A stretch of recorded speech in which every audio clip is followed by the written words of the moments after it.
Tonga Fonua Monu'ia he Otua aki a Sihova. Ko tahi ne ngahi Polokalama o whingai akia e komsoni whamafolale Tonga, mo pule anga, ai au tau te wakai ai ke taimi tatau o wāwhi mā wā, ke whainga taalahi ne to whangai ai whonua, e pā ai mo ngāwhi Hunga Tonga Hunga haapai, ka pui he fu ai whunga ai whonua, Hake ai Peau Kula, Pea mafola, ai mahaki pe vailasi COVID tahiwa. E taimi e whatamaki whainatula, o tū tahai e tau tokanga, ke ngahi kupu whikau aki ai pule anga, ki hono tokanga kina o ngahi whatamaki, o kawai e waa talamatangi, pea mo pot ngā au e sioloki ai pule anga.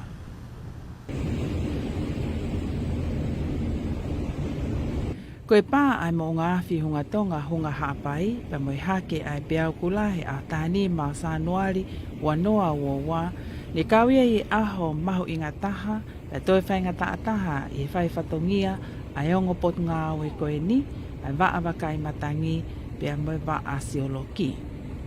Ne ongo nei ose mo ui pea mo o ngāwhi ki moa, pa ne iai pa mo ngahi whakafōtunga fo ou, ne hā mai e ngahi aho ki moa, ka koe e whiawhi a tahanima o Sanuali wanoa wā, ne kai halawe iloa e taha e hoko mai ai e pā ai mo ngā awhi Hunga Tonga Hunga haapai, o ne whatupu ngai ha uha efu, whangaki i makamaka, mo e Hake ai Peau Kula, o hangi koe whamatala ai sioloki pule ai pule anga Daniela Kula.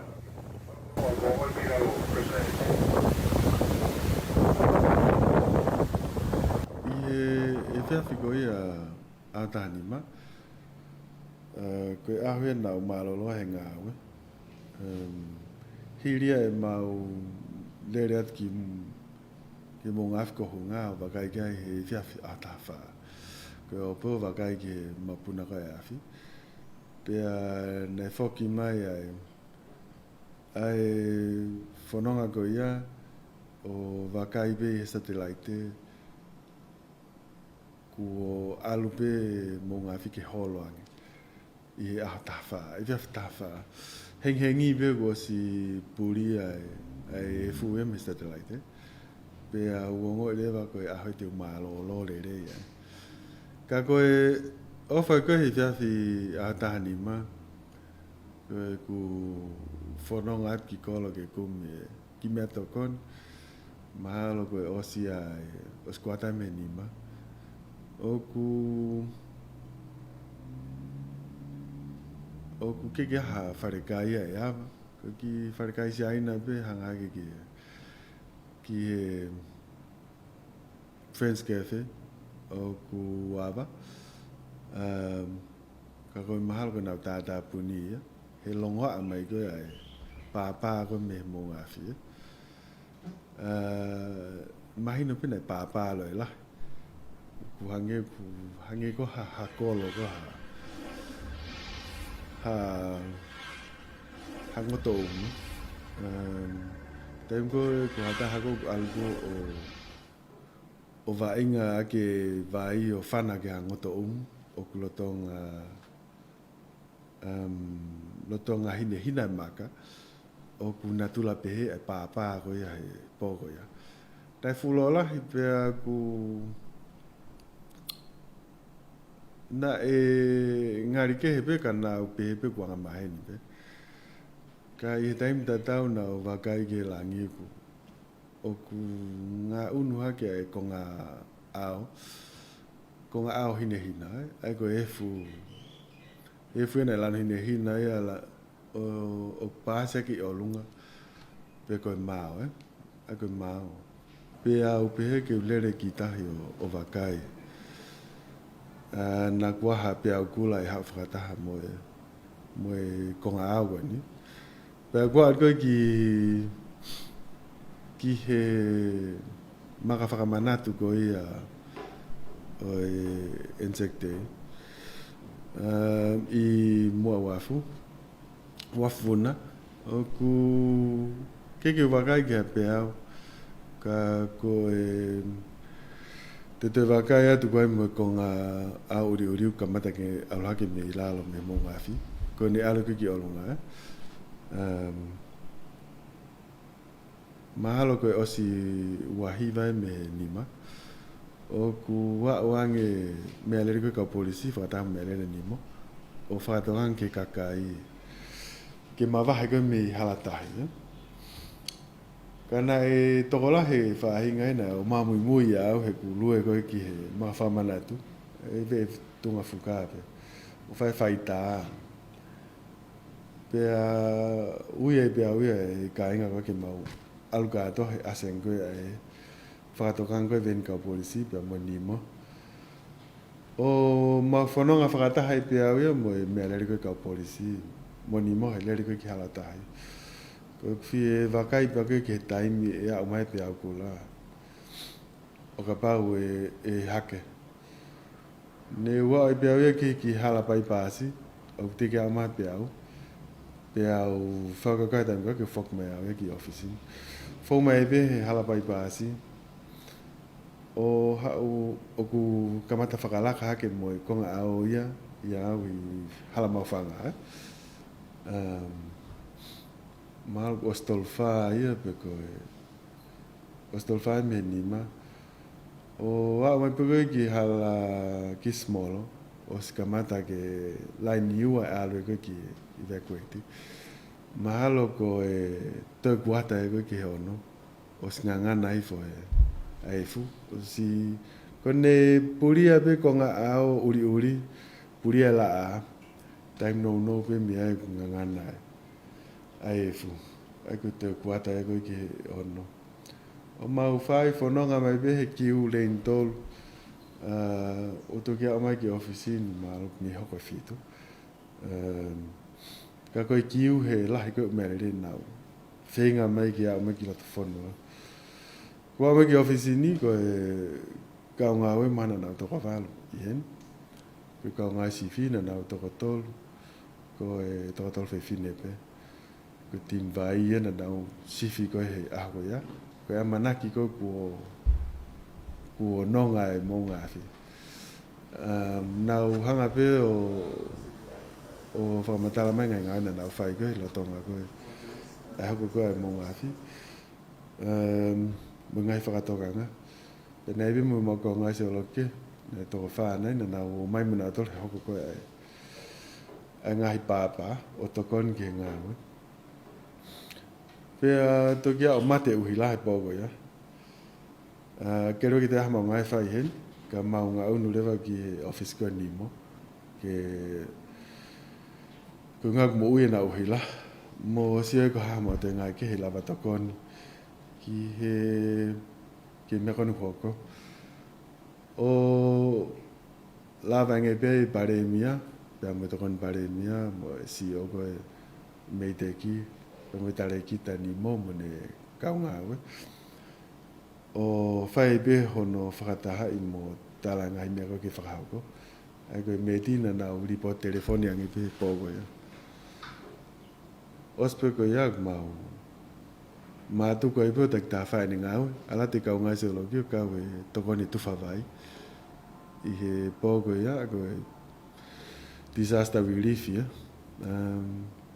Ka ko au wina u lere holo a ahi holo ke u eria na report me koe na haka e piao. Mo wakai mea ngawe fuatahi he whiaf koe ia. O la vai e sio ki he ola koe koe e haki koe e piao. I he wakai mi hange pe koe haki koe a haloti.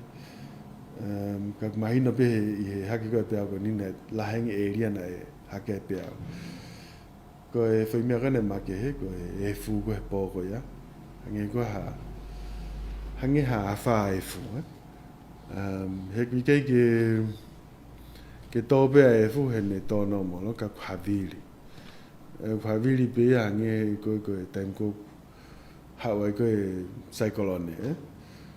Pea ko aspe he re ko ti, ne lahe apu te hawiri ia i osko koe ai e pāka mo ngā whi koe i o no e whiawhi. Ni mā ke ono, ngā uta koe mo ngā whi.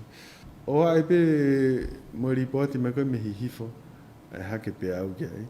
Ni ke ha manaki e hau ke tōnga koe ia, ko nga ko pe ko wife I ma lunga me hatafu au ki kolova ya nga ko fi malunga ko ya ku mita taha ki he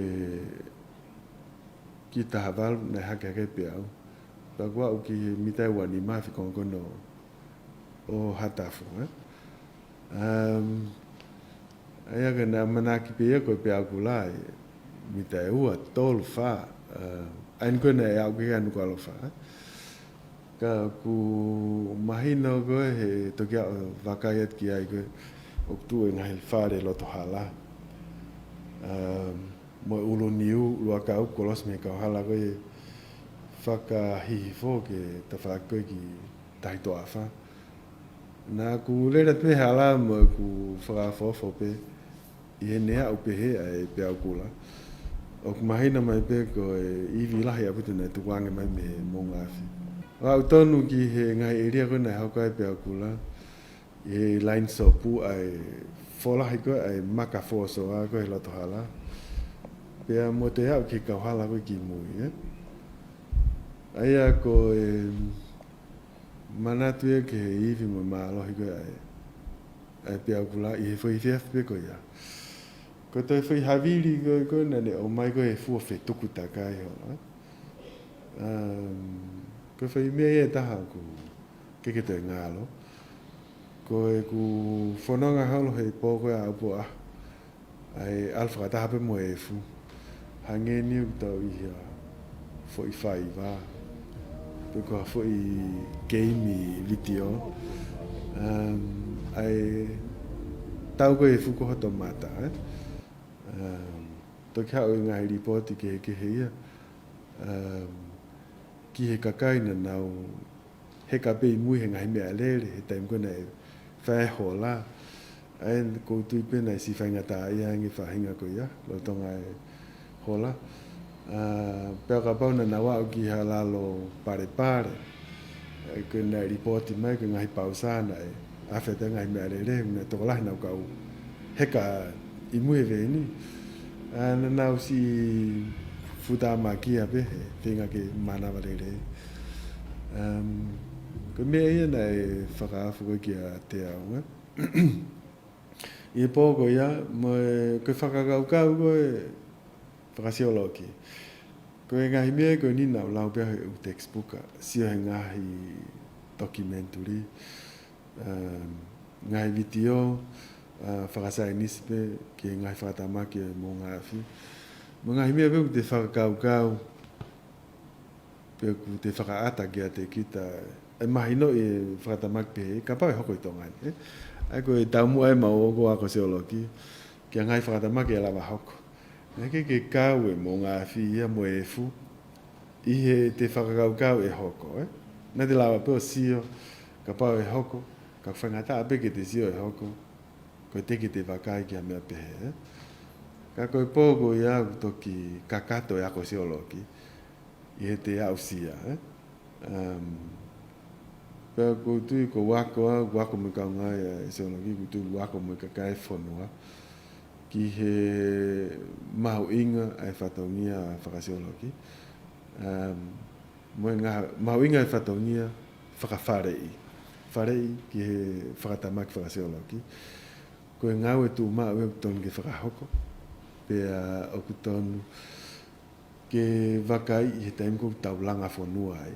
Pea ko taulanga whoso, ko taulanga waf, ko ngahi langa lalahi, langa hala, langa whakatafi.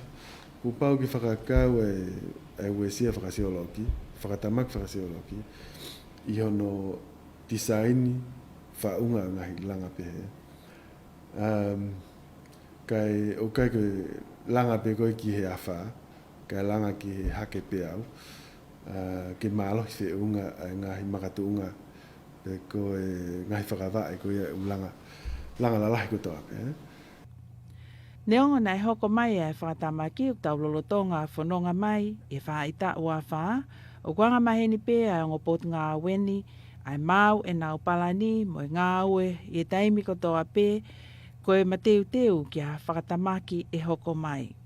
Kana I kai hasai kolone e tō mai, Kai hoko mai ai a tahani ma Sanuali wa noa wo wa ia mo a fu whaingata a whae na tula ko hono na tula mo no malohi nei kai hataha e mateu teu ki ai. Pe au kei whiwhiri ai a mamani o a mai ki a honi ki hono whonga mo no uhinga i hono malohi kai kei ki te pe a tonga masiva i he kolope.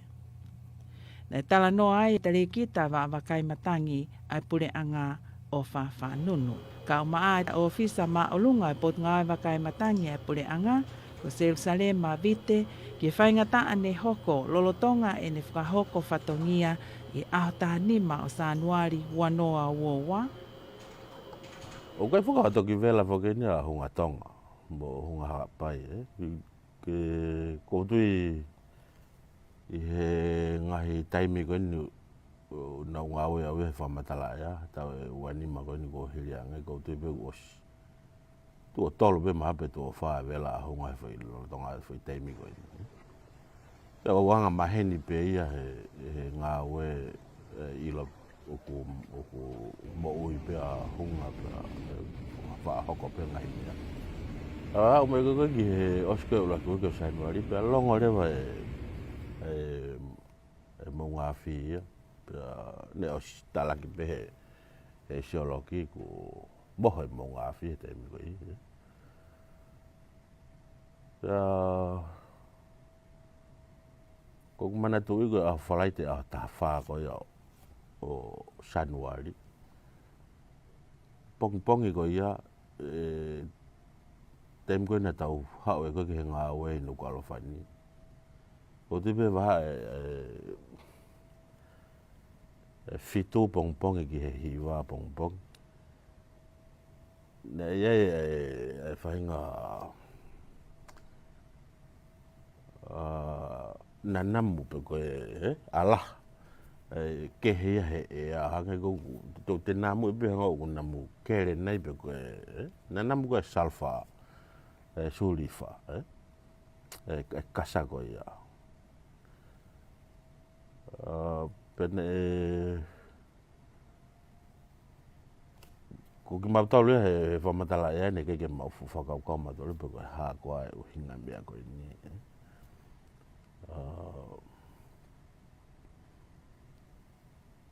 ko hige o mama o foki a hunga mi tonga tapuni ko foi mama ko e kilomita fitunga full pa ma ko ngai ko te pe ko ngai fuka i longa ni ne ke tau il to tole ki ai ko ne toki hita mai a fa hoko me go ni ko sa tau ia fe pa toki hoko ngai fa matala fo toki mai ko ni tau i loi ta ko uhinga e vela mai mo afi ka ko pong pe ko na te kamata e vela ko mo afi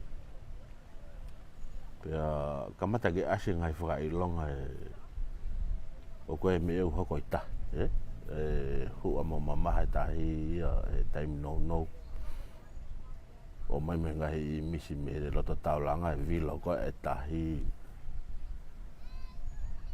pe o ato e pe whatonga e aho ko ia ki he marine tsunami warning pe ko e whatonga tsunami Peau Kula whatonga Peau Kula ki tahi ki he ngahi matawhanga pe ngahi area pe ko ki tahi me ngataanga ko hua ko tahi o lere ki tua i he mai le taha ua ko whakatoka ngā pe ke whamama ka kai me tahi ko hi ko mea ko nuku hoko pea lere pe aho ko ia o Pauli asi pe mea fua ko i wafu alwe ke holo ko pe au fangi pea ko ne maulava ko fua ko ne asko he mea o ale foi a holo pe te ke le bolo yo sentimita pe ta ki he ua pe mau canceli le va fatonga tsunami marini i he taha i he pongbongi tonaki. Pe ofi ai. A tahani ma, Taimi koe ni ko alu ke longo mo ngā whi. Holo mo ngā whi taimi koe. Koe whātoanga tsunami whaki uki ni mautolu, e whatongia koe ia. Ka koe tau lahi, nofo peto ka ngā ke ngai tsunami ko whatopu koe he mo whike. Hoko me koe Hunga Tonga Hunga hapai. Koe kia ha whainga procedure ia whakamamani lahi. Ha whainga whaunga. He whai whuka whainga aki pe mo Pacific Tsunami Warning Center koe i Hawaii. Nau o mai mau pe advice. Pe koe ki whamatala tokoni mega tau tolu he teimu hoko ngahi mea koe ni hui sayange nau ngahi me whakanga mea ngā ue pe mo.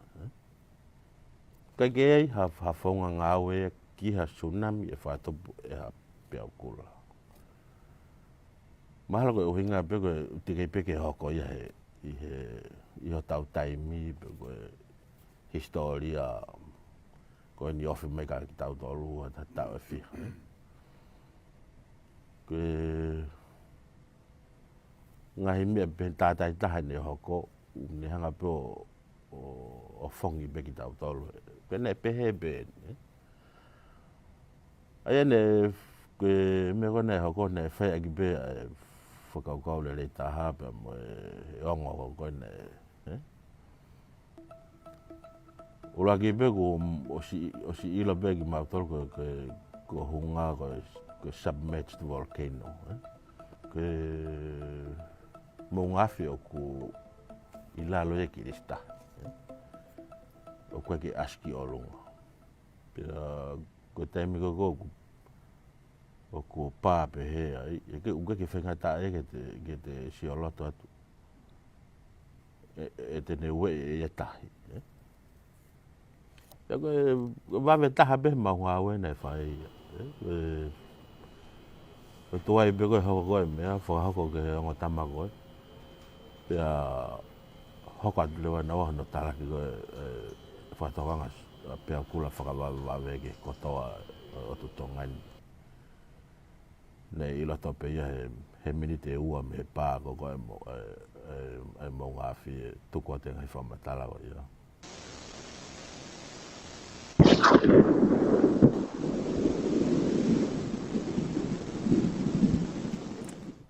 Tā noa ke isi umaho ingai ne tau mo ui. O tui, e kai toi ngalo ia, e tā koe toa pia, e ke mao e mo ui au mai, me ako au mai ka hon. O hoko ia koe mea maho ingau ne maka e tau mo ui maa mani koe ni pai kai toi ngalo. Koe wakai koe e motuani, ke aho koe ia. Ia ngai whakawhatongia mo e tau kei, ko mau. Ke tau whakene e tongo fule whawhatongia ke whamatanga ea.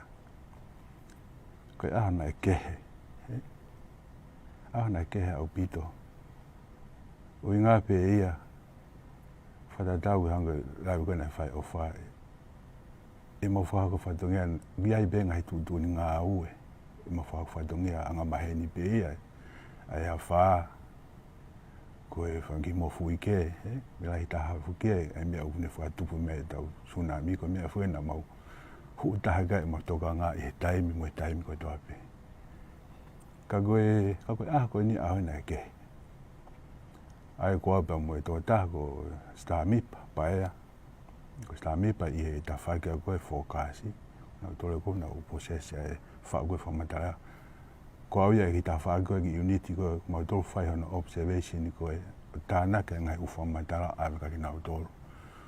Ki whaua kai whamatala ea, pe mo tokoni aki ki hono o mai koe whamatala pehe, ke tsunami mo mea he. E anga koe whahaku whatongia, e ako ia, nei whai be hono whatonga i ona ia, e mo uia mo ngā whi he. Pia au mai ke aho koe ni na mahua te mo stami pa, mahina ka maua ko kanseri ai mea ia i pongpongi aho koe ia. Pia mo on bego sio ko marona hifo. Ai ko mahua tu e wha, ku pau ke te hu ki tua whai hato whatongia e toi miniti hongo fulu pe ia ke hoa katoa pe. Ku te alo wakai ki he sio ke he ao. Ko mau te whtoi whatongia ia. Ke mau sio ke ao, ku hae whoringa ao. Pa ku mau ilo pe ke ai hae unga tui kai whainga mea ko ia. Pe ke he eskon he mea. O mau lava po whaihano uihe ku maulawa pe o tala ko ha no maalunga pe wanga fe ni mafola o fai uni pot ko ya tanaki ke tokoni ke fa ko fatongi ya hanga la fa a vea ki uringa toni ke senta ko o na dogo na fai fare i ko ke he ngai wa puna he te fito ma inga go fa fatongi ya ka go hanga go e ku sio me ku ngo a ko ya e cerone na ke au bito au bego ku ki wakai ko Hunga we na ho I he ni ma fai ko observation pa ho mai ko fatonga pa ho mai pa tanga ko Hunga we ki fai mo ha fe tu taki ki he ki geology ko ma foko ma Hunga we ya ke ta fa ki ko ya ke mo ngafi pe ku na ilo sio ki he mo ngafi ko na ku tume mo oi ku algo fala la Hake pe fai fe du daki gai ta mai be ko na Moimoi be o se wa be wi body pa te tanga mi pa ke ma te hugi tu o se ga ku wa be ne mo oi mo ne tupu o kamata ke fanong he ke fe pa ki mai pa ma to be ngai wa ta ma mo sta mi pa fai no fai ta o mai ya to kon fo ke pa fa tongia o ma ke whanau be ke whi pāpāki ga ke pāki mea, te ke au ke whi taim koe nei pāla, o ku mahango e ku kehe aho ko ia, ai whaka whōtunga ia o Latu la ia, te mā upe whai ngā ongo e tau kei koe, te ongo e atmosphere, o kua no mea nau, kua no tānoa keho nei, pau tarangi kai ke toi tā mua ke geologi, ki mo tamai ke o fam hena kai ke na ho ki tu a si ha de ke na de foki mai ke de mai ka ta mai ka ki mau to ai ko me ko je ga ko mo la va ta la ko claudie ui ke mai ma ha ma fam ta la me ma to de ma si nge ko ha ko be ko ha ke mai na fam ta trika mi fe e ko ha me ko ko e mo fa ko to me o ali fo ke o si ngo full o sta fa o kuma whanau o whalalahe me pā ape mo ni ha olo me koe fwoi pā ko ia e se roni ne ke te ha me ke te tonu e anga whahau whaitongia uhi kuma ilo ke anga whahau whaitongia e o sai umea e ko swotu uto pa ko fwoi mea ke hene uma ke hea ubito ka kono maari kanga ko lawa o wha e anga whaitongia nei ku pa foke mo fa ngongo pa mo fa ka vet ko ki time si a bit ke fire how response ke me ko ni pa mo ma o ta mai a tari ke ta ka ti mau ke malea I hele tio o to tu ma ba go we fika ma inga ya ho se ron I he fui fa ha fa tongia ko ya ke fai mo malea fa ba ka kai ko mea ko ni fuka ak Moimoi he kai ke te toroi o fuawe au pito e hene hoko mai to ma ngai whamatala ia ki muia na o skamata mai ngawe mai e tahi ia mo mea ka kono mai aku te tu mai betare ki ta o whatokanga mai ka ma o whai mo marea he wawe ta o te toroi o te mai to e tari ke te sio ke ngai mea ngā ue mo mea pe te whawhangongo ki hoa ngā ue mo mea fai mo maria e retio tala mai ki ana nau tolu ki nau hola ki Latu Fonua e koe Peau Kula e koko mai e koe a usia ia a koe a se roni nei na o se a koe bile bine mato fa koe fo iongo koe a ke whenga ke matafi atu me whakau koe fume alahe o pito ena masio ke ma ofisi ta ko na pai ko mata ke ngau ia nga lolo anga ko ka momo e so ata ia masio ka ku ke au bito koe ta no ai ko ia seroni he kai be te ngalo he mo uia ngai ko lau ne fai ta kita we ta weni to mo fulu we ta mo fu tu pula he ngau e ta kita u ma kai e ngau we ia ko mi ala ta haya ko hoko la le fa ko fa dongia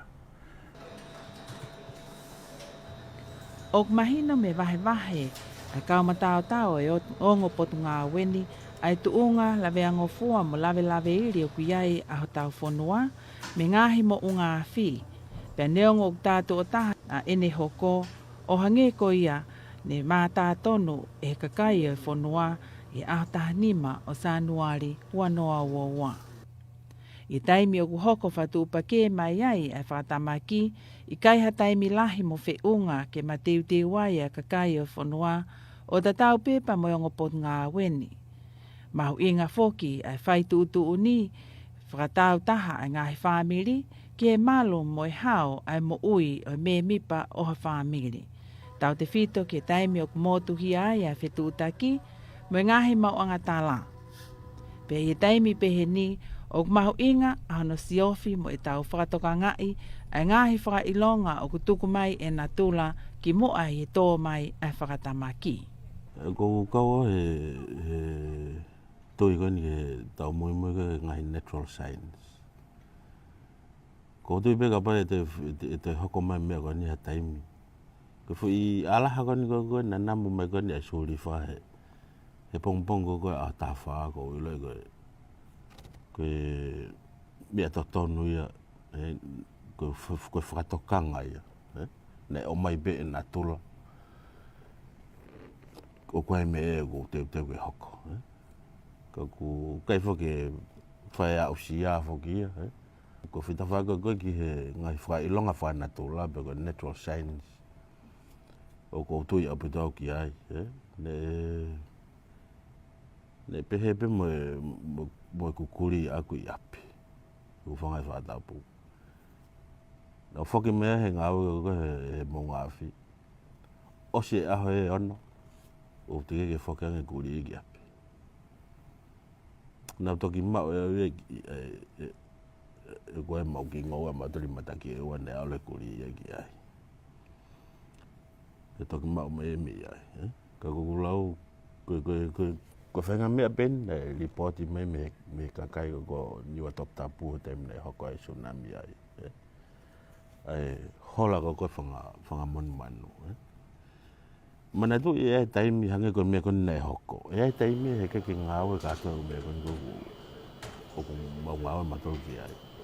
E ai taimi he ke maula mato o ata whatokang. Mate whetu taki me mea kato ko ia. O mea kato ko ni ke whotu pe tau tolu tangata. Taimi u hoko me ko anatula. Malawa noa pe ia. Mate mea kato te lawa tahea lea kata. Hange ko me kon nei hoko. Ko harewa me ko te tau hoko ki ai. Pau ke ai me ke tau hoko ki ai. Pau ke te ilo e kita e te me ko ke te whakahoko mo te ngai. Ai ka pai hoko ngai me pe ni mate whetu taki ko ke te lawa se usare mai o ate ni whatokanga. Pe te tau Moimoi rewa ki hea. Ko pau ke tau o mai e tau ka traditional knowledge. Peko ngahi te ilo ko ke ngahi whatokanga whae na tula peko natural science. Hanga ko te mua mawahe whangamonu manu ia me coastline peko mawahe me tahi o unu ki Latu whanua. Ko nau ilo nau tolo e mea he ku tuki malo hange nau census e nau tolo whaka ngahi mea ku nau ti teke nau tolo. Anga e nau whanongo pe mo nau. Ko ai o mau inga o pito e traditional knowledge me ngahi ilo e matua. E ose wike ia e whiha me mo ngāwhi. Nā tok whanau wake Polokalama na mo whakahoko angi hene reti o e whamatala e kakai o niwa whou. Ki he koe alaha ni koe me kone hoko koe niwa whou. Na namu koe sholifa. Na e hoko. ia nau tolu pa toki vela kwa ni o fo. E koe ngahi lesson ni mau inga ia na tau mau mei hen o totonu ke tau puke. He koe o si ni. Pe hoko mai ho tau taimi. Pe koe os mawah da tol mei maman. Koe pe tau whatongia ke tau hoko atu pe tau hunga tuku ate e whamatala. Tohi ngai whamatala tuku atu. Ke he kau Moimoi mai. Ngahi mea koe ni koe ke hoko mau pe. Pe koe uhingai koe whatu tāmaki ai. Ko taimi koe hoko ai. Mlahi angini pe taimi utau taima teu. Koe hui koe ke hoko mau pe ngahi mea pe. Koia.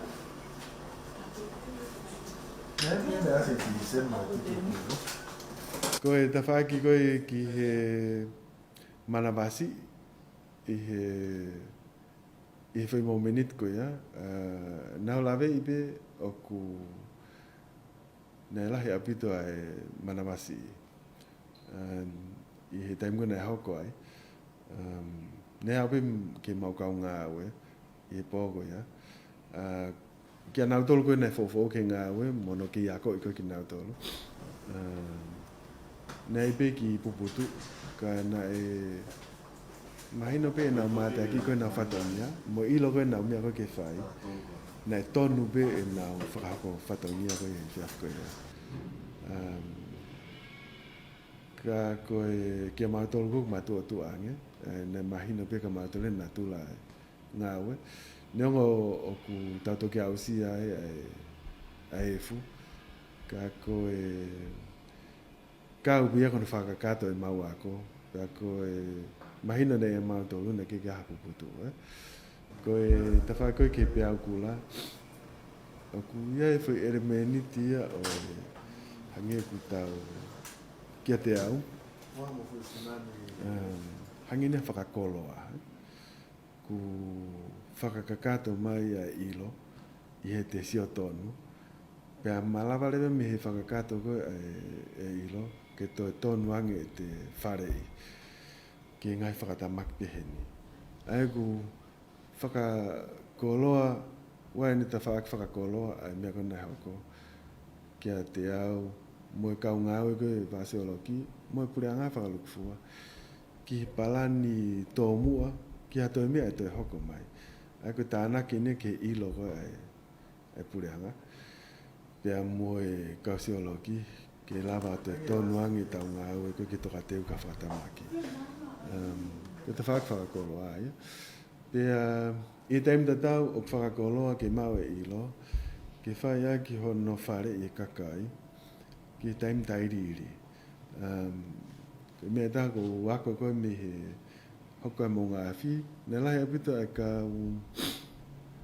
ai tokoni ta whaki koe ki he whakasosiare, ki he tūnga koe whakaata mai.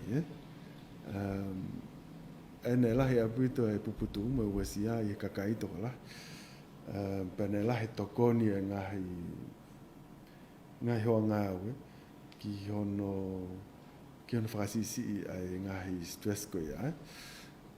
Ngahi puputu koe ia. Pea tokoni lahi e whai ngāwe koe ia mo e report koe ia. Ke te whinga ki whatonton mo i mau taim wharei. Ai ku mau inga ia rewa e kau ngāwe koe seoloki.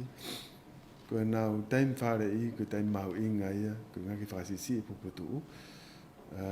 Pea holoki ai mo ha te whakatamakmake e whakatuunga me he puputu. Ai a ku mau inga ngāwe, mau inga no whakahoko e ngāwe, mo whakarea e wharei, i he taimi ku hoko ha whakatamaki, pe ku tau toka teo ki hoko maa whakatamaki. Ai koe ngahi mea mau inga ia ko sio he osko e au sia koe a tahani ma e pōko ia. Koe ngahi mea ki whai hono whakarere i mau hoko atu. Ko te mea taha ko O ko mau inga ia he mea kona hako, i ka ingata pe he ilo lahi anke he mō ngāwhi. Ka koe ilo kou ne whakatupu mo Peau Kula. Pea koe makatunga koe hoko koe whai Peau Kula. E ne lahi pe he koe makatunga he fio koe e tahi, e vai. Pea mo e a fi koe mi lalo whanua. Hange pe ko ku kamata talanoa nai ki hataha alo huai ha vai, kane vai. Ki he loto ngota umu kei hina makamu. Ko tango te hua ia ko haka ne vai ku ne wafi pahu. Pa lahi mi he ngota umu Ko pa ko haka to mo efu mo me mi he ngota umu. Na natula pe he e tau mo ngafi Ko hunga ko hangi pe hafa ngota umu. Ko tango na e pa ko me ahu ano ti se ma ki Sanuali. Kono fetuku hake ia ai a fiko ki tua, maka efu. Ko ne maha e koe ki tua, i ne fo i pā koe i wan ahatafa, ke ahataha ni ma. Ma, pako ne awa koe ia, hue tahi ki loto ngota umu. Ko matua e koe tahi koe ki loto, fio mo e fufu taimi te tau pā. Ko ne te pā mai koe na tau whanongi ai, koe fetu iake koe ai tahi, e ne arifkilao ka pā hake, arifkilao te ke hake. Aina e pepehe mō ngāwhi, ko mena hae koe Peau Kula, koe hape Peau Kula ia he ni mai fiafi. Nea slipoti mai pe, e whi ala ke Peau ia he oskwata me ni ma. Ko kamata ia hake kakai ia, he ko hake Peau ia ke one, o te owa hake ke whituko mō moa. Aia ko e whakatokanga tōmu, aina e whai he mō ngāwhi. Ke kau nofo i tahi. O nau hake ka atau mai peo whoki mai. Ko ngahi ata koe na tau mai kai koe video. Ko koe hu koe kakaina te ona toria koe o sio puka haka mea au kolo mai kakai. O hake mai whi Peau koe koe mea maari o kuma wai tau ki whoi video. Ki mea kona hoko. Ia koe whoi i he whakafufua tami koe whi Peau hono whaa bea na mau koe he video. Ko ngo Peau koe ne ta aki fuu mai koe ka toa koe u mata u resorti, poko u matanga ka toa koe. Ko ngo Peau koe ne hu koe sortia. Ne hu koe sortia koe mi na whanonga me mi hapai. Ma wahi me mi nomuka. Ko ngo Peau koe ne au koe ke mi tai ua. Ko ne whi hau koe Peau la ki ta aki ka toa mai e ia u whare mai hafua. O laku koe ki ta whakoe taha koe kanopolo. Te tata amai mo whi Peau hono wā, nā malunga tata upe. Ai koe maari o se kakai ia he whanonga mai taim koe ia. Tō kia ue koe au o se ke ki te ahataha ia. Ai koe ngā uta ia koe, ai koe fio koe. Whetu iaki koe ai vai, mo ngota umko os maha. Ngana es puhi haki pe ahataha. Keke koe whai whetu iaki koe ia mo tau pā. O hawai koe fue fulahi koe na tau sio koe whanonga.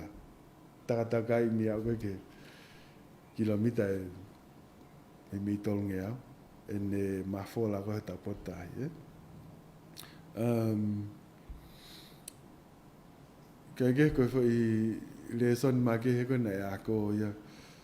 Koe, ako tapepe koe kamata me ne o mai whakatokanga tō mua, o lahe hao. Mātuku he toki hao e whoi Peau Kula, lahi au pito.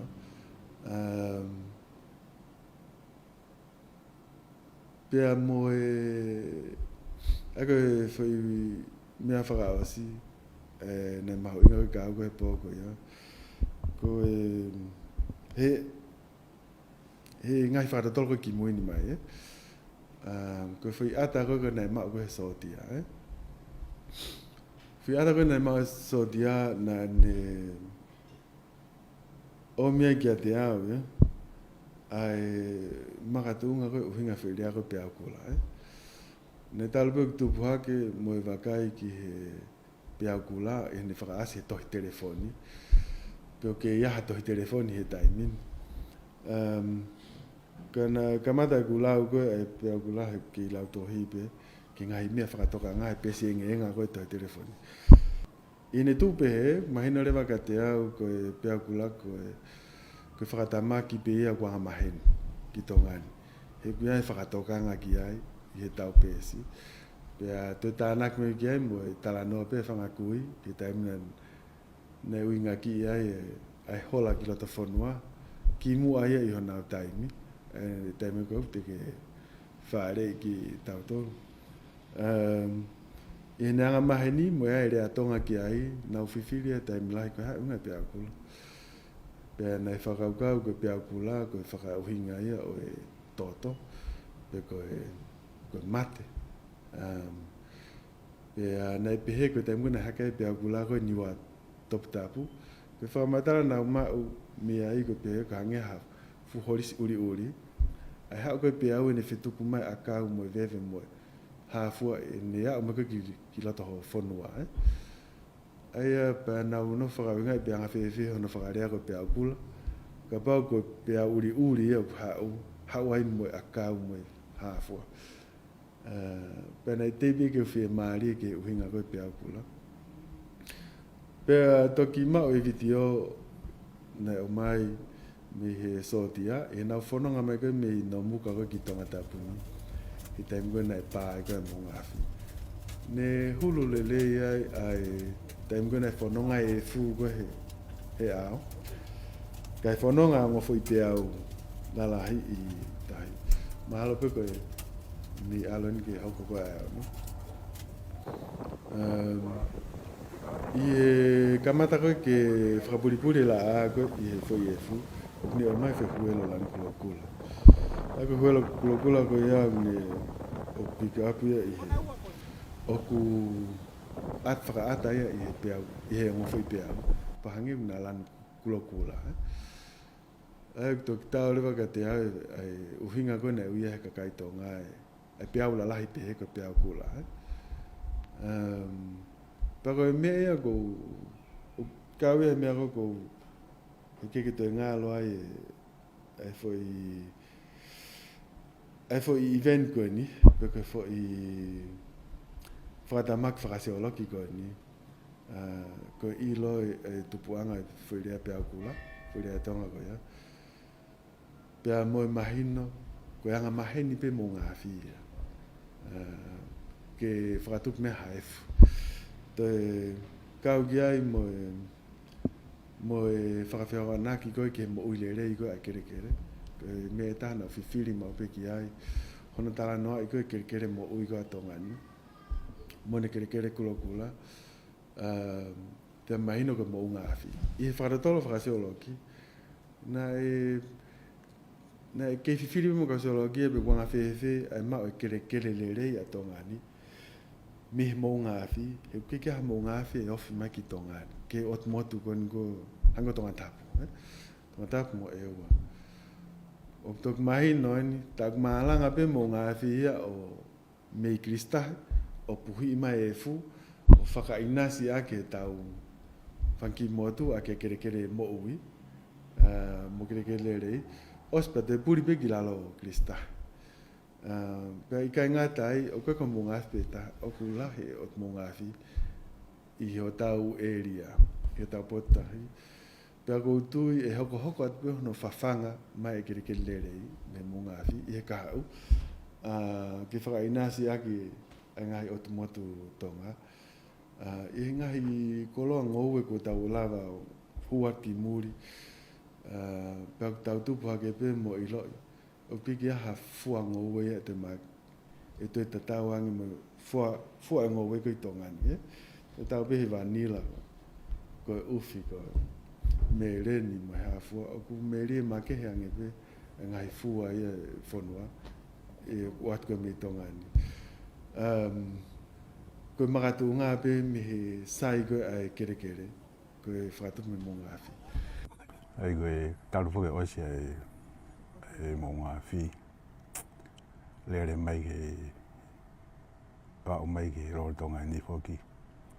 Oku uiai ngai whatongia makehe ku te wha kau mai ka mau tolo, Hai nai slawe peta ki ai.